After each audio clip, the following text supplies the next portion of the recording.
પંચમહાલના ગોધરામાં મુખ્ય બસ સ્ટેન્ડના સ્થળાંતરને લઈ અને સ્થાનિક વેપારીઓએ વિરોધ નોંધાવ્યો છે। આ વિરોધને પગલે જિલ્લા કલેક્ટરને આવેદનપત્ર આપી અને વિરોધ નોંધાવવામાં આવ્યો છે। જિલ્લા કલેક્ટર દ્વારા લાલબાગ બસ સ્ટેન્ડ ભુરાવાવ ખાતે સ્થળાંતર કરવા અંગેનું જાહેરનામું પ્રસિદ્ધ કરવામાં આવ્યું છે અને શહેરમાં 2 ફાટક બંધ હોવાથી ટ્રાફિકની સમસ્યા માથાના દુખાવા સમાન બની છે। પહેલા તંત્ર દ્વારા 2 ફાટકોના રસ્તા શરૂ કરવામાં આવે તેવી માંગ ઉઠવા પામી છે।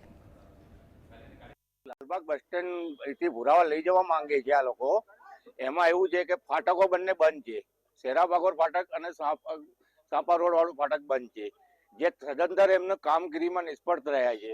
ફાટક કોઈ સંજોગોમાં એ લોકો બનાવી શકતા નથી, તો એ માટે આપણે એમને એ રજૂઆત હતી કે ફાટકનું નિરાકરણ લાવો, જેથી ટ્રાફિક હલકું થઈ જાય અને બસ સ્ટેન્ડ અહીંથી ખસેડવાનો વારો ના આવે। જો આ બસ સ્ટેન્ડ અહીંથી ત્યાં જશે તો અહીંના રોજગાર બધા પડી ભાગશે।